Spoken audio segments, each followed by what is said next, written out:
ఇప్పుడు కొలుసు పార్థసారథి మీడియాతో మాట్లాడుతున్నారు. ఇప్పుడు లైవ్ చూద్దాం. వాళ్ళ టైం నిర్దేశించబడ్డ సమయానికి వెళ్ళి సాయంత్రం వరకు అదే ఆఫీస్లో కూర్చుని పనిచేసే విధానం ఉండేది. కానీ కరోనా వచ్చిన తర్వాత మనం చూస్తా ఉన్నాం, మన గ్రామాల్లో మనందరం ఆ పిల్లలకి ఉద్యోగాలు పోయినాయా ఏంటి అని అనుకుంటా ఉంటే కాదు, అందరూ కూడా ఉద్యోగం చేస్తున్నారు. పెద్ద పెద్ద ఎంఎన్సీ కంపెనీలో పనిచేస్తూ ఉన్నారు.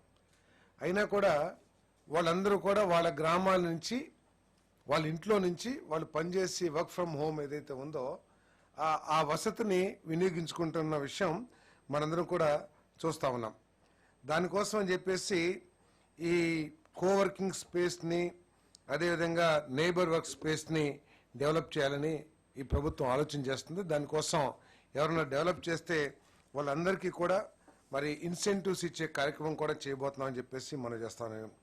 కోవర్కింగ్ స్పేస్ అంటే కేవలం ఐటీ కంపెనీ పెట్టేసి ఉద్యోగం అయిపోగానే వాళ్ళ ఇంటికి వాళ్ళు వెళ్ళిపోతాం అట్లా కాకుండా ఒకే సెంటర్ని ఏర్పాటు చేసి ఐటీ కంపెనీ, అక్కడే షాపింగ్ కాంప్లెక్స్, అక్కడే ఇంకేదన్నా ఎంటర్టైన్మెంట్ సెంటర్స్ కానివ్వండి, ఆ విధంగా ఒక కాంప్లెక్స్ లాగా తయారు చేయటం కోవర్కింగ్ స్పేస్లో భాగంగా చేస్తాం. అదేవిధంగా నేబర్హుడ్ వర్కింగ్ స్పేస్ ఏదైతే ఉందో ఆ డెవలపర్స్ ఇది మెయిన్గా తిరుపతి, వైజాగ్, విజయవాడ, అమరావతి ఇటువంటి పెద్ద సెంటర్స్లో ఉంటాయి. దీనికి అనుబంధంగా పల్లెటూరులో కూడా లేకపోతే చిన్న చిన్న సెంటర్ మండల్ హెడ్ క్వార్టర్స్లో కూడా ఈ కోవర్కింగ్ స్పేస్ ఏర్పాటు చేసి అక్కడ ఆ విలేజెస్లో కూడా వాళ్ళందరూ కూడా పనిచేసే ఎన్విరాన్మెంట్ని కల్పించాలనేది ఈ పాలసీ యొక్క లక్ష్యం అని చెప్పేసి మనం చేస్తామని నేను.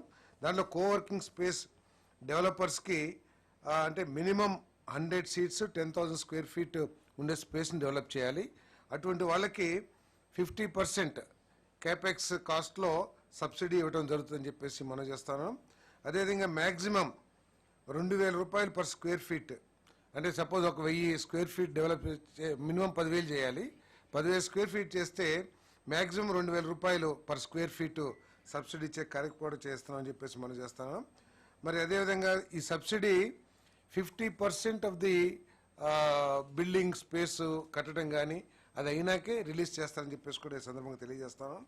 అదేవిధంగా 2,000 రూపీస్ పర్ సీట్, అంటే ఒక 100 మందికి గనక వర్కింగ్ స్పేస్ ఏర్పాటు చేస్తే ఆ 100 మందికి 2,000 రూపీస్ కాడికని 2 lakhs రూపీస్ 6 monthsకి ఇన్సెంటివ్గా ఇచ్చే కార్యక్రమం కూడా చేయబోతుందని చెప్పేసి మనం చేస్తాను.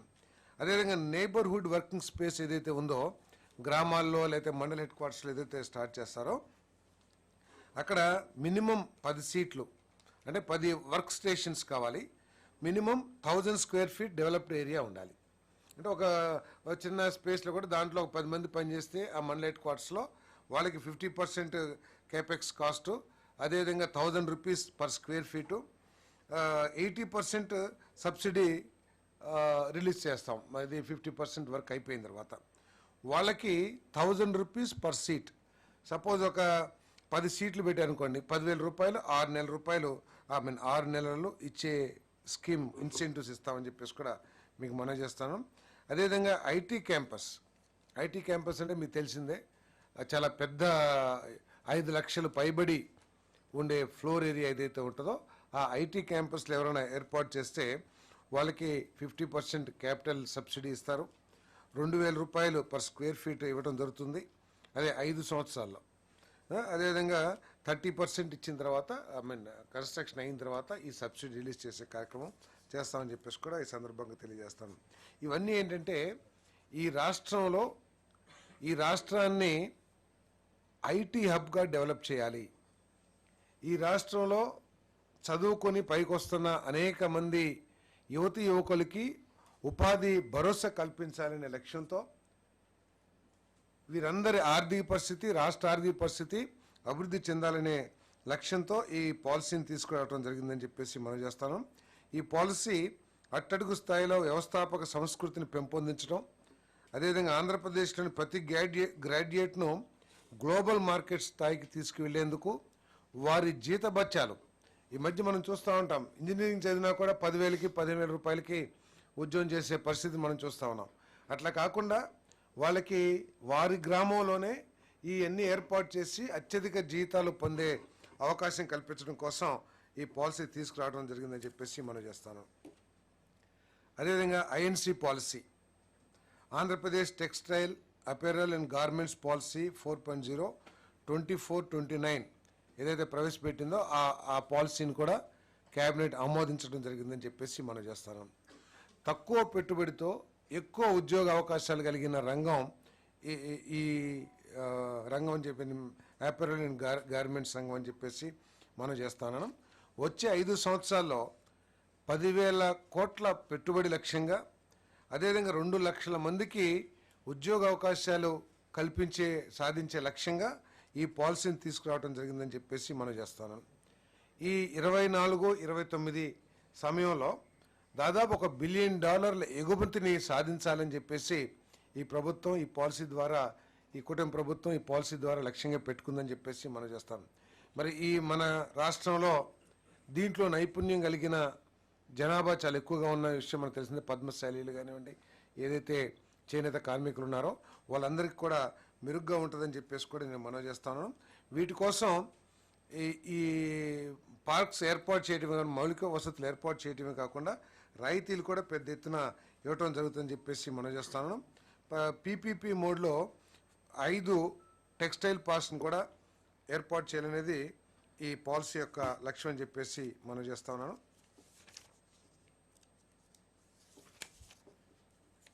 దాంట్లో కూడా ఇన్సెంటివ్స్ ఎవరైనా కొత్తగా పెట్టుబడులు పెట్టేవాళ్ళు MSME, sub large and large 3 కేటగిరీలుగా ఈ ఇన్వెస్టర్స్ని డివైడ్ చేసి ముగ్గురికి డిఫరెంట్గా ఇన్వెస్ట్మెంట్ సబ్సిడీ ఎంఎస్ఎంఈ అయితే 30%, సబ్ లార్జ్ అయితే 20%, లార్జ్ అయితే 25% ఇన్వెస్ట్మెంట్ సబ్సిడీ ఇవ్వడం జరుగుతుంది.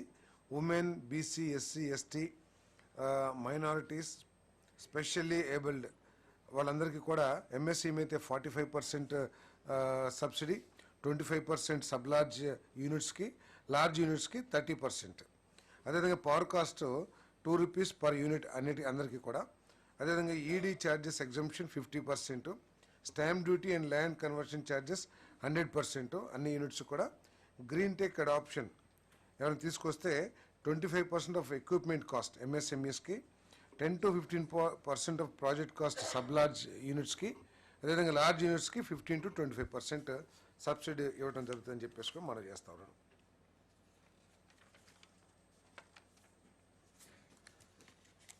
మౌలిక వసతులు, పెట్టుబడులు, ఆంధ్రప్రదేశ్ మ్యారిటైమ్ పాలసీ 4.0 ఏదైతే ప్రవేశపెట్టబడిందో దాన్ని కూడా కేబినెట్ ఆమోదించిందని చెప్పేసి మనం చేస్తాం. ఈ పాలసీ యొక్క ముఖ్య ఉద్దేశం ఏంటంటే మనకి అనేక రాష్ట్రాలకి లేని వసతి, దాదాపు 975 కిలోమీటర్ల పొడవైన కోస్ట్ లైన్ మనకు ఉండటం మూలంగా దాన్ని ఆధారంగా చేసుకుని పోర్ట్లు కానివ్వండి, పోర్ట్ ఆధారిత ఇండస్ట్రీస్ కానివ్వండి అభివృద్ధి చేయాలనేది ఈ ప్రభుత్వం యొక్క లక్ష్యం అని చెప్పేసి మనం చేస్తా ఉన్నాను. మరి ఈ ఇంత లాంగ్ కోస్ట్ లైన్ ఉన్న ఈ రాష్ట్రాన్ని మరి అంతర్జాతీయ ఇంటర్నేషనల్ స్టాండర్డ్స్తో ఈ మ్యారిటైమ్ హబ్గా తీర్చిదిద్దాలనేది ప్రభుత్వం యొక్క లక్ష్యం అని చెప్పేసి మనం చేస్తా ఉన్నాను. నేను ప్రస్తుతం గుజరాత్ నెంబర్ 1గా ఉంది ఈ పోర్టు బిజినెస్లో, మన ఆంధ్రప్రదేశ్ సెకండ్గా ఉంది. కానీ గ్యాప్ మాత్రం చాలా పెద్దగా ఉంది. అంటే ఈ పోర్ట్స్ హ్యాండిల్ చేసే ఏదైతే గూడ్స్ ఉంటాయో చాలా డిఫరెన్స్ ఉంది. ఫస్ట్ సెకండ్ అనే పేరు ఉంది కానీ చాలా goods. Gujarat 450 million tons per annum చేస్తూ ఉంటే మనం కేవలం 180 మిలియన్ టన్స్ పర్ యానం చేస్తా ఉన్నాం. దీన్ని పెంచడం కోసం, మరి హబ్గా తయారు చేయడం కోసం మరి దీన్ని పోర్ట్స్ని అభివృద్ధి చేయాలనేది లక్ష్యంగా ఈ పాలసీ తీసుకురావడం జరిగిందని చెప్పేసి మనం చేస్తాము. పోర్ట్సే కాకుండా పోర్ట్స్ పక్కన కూడా ఉన్న ప్రాంతాలను అభివృద్ధి చేసి స్టీల్ ఇండస్ట్రీ కానివ్వండి, లేదా పెద్ద పెద్ద ఇండస్ట్రీస్ని తీసుకొచ్చి ఈ పోర్ట్స్కి అనుసంధానం చేసి రాష్ట్రాన్ని పారిశ్రామికంగా అభివృద్ధి చేయాలనేది ఈ ప్రభుత్వం యొక్క లక్ష్యం అని చెప్పేసి కూడా మనం చేస్తాను. నేను మరి ఇన్ని వసతులున్నా కూడా మన రాష్ట్రం షిప్ బిల్డింగ్లో వెనకబడి ఉన్న మాట వాస్తవం. అందుకోసం ఈ షిప్ బిల్డింగ్ ఇండస్ట్రీని కూడా మన డెవలప్ చేయాలని చెప్పేసి మరి ప్రయత్నం చేస్తామని చెప్పేసి కూడా మనం చేస్తాను. ఈ ఇన్ని పోర్ట్స్ ఉన్నా కూడా మనకి కొన్ని పెద్ద లైనర్స్ అంటే పెద్ద పెద్ద షిప్స్ ఈ ప్రాంతాలకు రావడానికి కూడా రావట్లేదు అనేది కూడా ఈ పాలసీలో తెలియజేశారు. వాళ్ళు బాంబేలో మెగా షిప్ యార్డ్ ఉంది, అక్కడికి వెళ్తున్నారు. సో మన రాష్ట్రంలో కూడా ఒక మెగా షిప్ యార్డ్ని ముఖ్యమంత్రి గారు ప్రత్యేకంగా ప్రధానమంత్రి గారితో చర్చించి, ఇంతకుముందు ఏదో స్టడీ చేశారు పోయిన ప్రభుత్వంలో, రిజెక్ట్ చేసినా కూడా ఆ ప్రభుత్వం ఏం పట్టించుకున్నట్టు కనపడలేదు. కానీ ముఖ్యమంత్రి గారు ఎట్టి పరిస్థితుల్లో మాకు ఒక మెగా షిప్ యార్డ్ కావాలి అని ప్రయత్నం చేస్తూ ఉన్నారు. దాన్ని కూడా సాధిస్తామని చెప్పేసి మరి మేము ఆశాభావంతో ఉన్నామని చెప్పేసి కూడా మనం చేస్తా ఉన్నాను. మరి ఈ ఆంధ్రప్రదేశ్ని షిప్ బిల్డింగ్ ఇండస్ట్రీలో నెంబర్ 1గా తీసుకురావాలని చెప్పేసి ప్రయత్నం చేస్తామని చెప్పేసి మనం చేస్తా ఉన్నాం. పంచాయతీరాజ్ అండ్ గ్రామీణాభివృద్ధి శాఖ కొన్ని త్రాగునీటి ప్రాజెక్టులకి 3 త్రాగునీటి ప్రాజెక్టులకి చాలా కాలం ప్రాజెక్టులు డిలే అవటం మూలంగా గత ప్రభుత్వంలో తీసుకున్న నిర్ణయాలు కానివ్వండి, లేకపోతే అలసత్వం కానివ్వండి, లేకపోతే బాధ్యతారహితం కానివ్వండి, ఈ ప్రాజెక్టులు డిలే అయిపోయి ప్రాజెక్టులు ముందు సాగించలేని పరిస్థితి కనబడటం మూలంగా GO 62 ద్వారా ఈ ఏదైతే ప్రైజ్ అడ్జస్ట్మెంట్ ఉంటుందో ఈ ప్రాజెక్టులకి ఇచ్చే కార్యక్రమం చేయబోతున్నాం. ఇక్కడ ప్రత్యేకంగా ఈ ప్రాజెక్టులు ఏంటంటే శ్రీకాకుళం జిల్లాలో ఉద్దానం ప్రాంతానికి త్రాగునీటి వసతి, అదేవిధంగా వైఎస్ఆర్ జిల్లాలో పులివెందుల నియోజకవర్గానికి మరియు కర్నూలు జిల్లాలో డోన్ నియోజకవర్గానికి, అంటే ఒకటేమో మాజీ ముఖ్యమంత్రి గారిది, ఒకటేమో మాజీ ఫైనాన్స్ మినిస్టర్ గారిది కాన్స్టిట్యున్సీలో దాదాపు 10.5 లక్షల మందికి త్రాగునీటి సమస్య తీర్చడం కోసం ఈ ప్రాజెక్టులు ఉన్నాయి. కాబట్టి గతంలో మనందరం కూడా చూసాం గత ప్రభుత్వం ఏ విధంగా పనిచేసింది, గత ప్రభుత్వ నాయకత్వం యొక్క ఆలోచన ధోరణి ఏమిటి అనేది ఈ రాష్ట్ర ప్రజలందరూ కూడా తెలుసు. అనేక ప్రాజెక్టుల్ని ఆంధ్రప్రదేశ్ తలరాత మార్చగలిగే అనేక ప్రాజెక్టుల్ని కేవలం రాజకీయ దురుద్దేశంతో, ఒక క్రూరమైన ఆలోచనతో, కేవలం చంద్రబాబు నాయుడు గారికి తెలుగుదేశం పార్టీకి ఎక్కడ పేరు వస్తుందో అనే ఉద్దేశంతో ఆ ప్రాజెక్టుని నాశనం చేసిన పరిస్థితులు మనందరం కూడా చూసాం. హౌసింగ్ది కానివ్వండి, లేకపోతే చింతలపూడి లాంటి ప్రాజెక్ట్ కానివ్వండి, లేదు పోలవరం లాంటి ప్రాజెక్ట్ కానివ్వండి, అనేక ప్రాజెక్టుల్ని కేవలం చంద్రబాబు నాయుడు గారికి, టిడ్కో ప్రాజెక్ట్ కానివ్వండి, మళ్ళీ గౌరవ మంత్రి గారు చెప్తారు దాని గురించి, టిడ్కో ప్రాజెక్టులు కానివ్వండి, వీటన్నిటినీ కేవలం వేరే ఉద్దేశం ఏమీ లేదు, వేరే ఉద్దేశం సాంకేతికత కానీ లేదా ఇంకేది ఎక్కడ లేదు. పోనీ అన్నిటికీ మించి మనం కూర్చున్న అమరావతి కానివ్వండి, కేవలం చంద్రబాబు నాయుడు గారికి తెలుగుదేశం పార్టీకి పేరు వస్తుందనే లక్ష్యంతో, ఆలోచనతో, దురుద్దేశపూరితమైన ఆలోచనతో వీటన్నిటిని కూడా నాశనం చేసిన విషయాలు మనం చూసాం.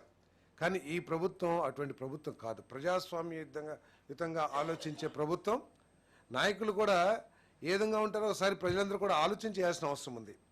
గతంలో మీరు కూడా చూసి ఉంటారు, ఏ రాజకీయ శాసనసభ్యుల మీటింగ్ కానీ రాజకీయ మీటింగ్ కానీ జరిగితే గతంలో నా ఫోటో పెట్టుకుని గెలిచారు, నా ముఖం చూసి మీకు ఓటేశారు, నా మూలంగా గెలిచారు, మీరేంటి అనే ఆలోచన దూరంతో మాట్లాడే, అదేవిధంగా తల్లిని కూడా తీసేసే అధ్యక్షురాలుగా నేనే జీవితాంతం లైఫ్ టైం అధ్యక్షుడిగా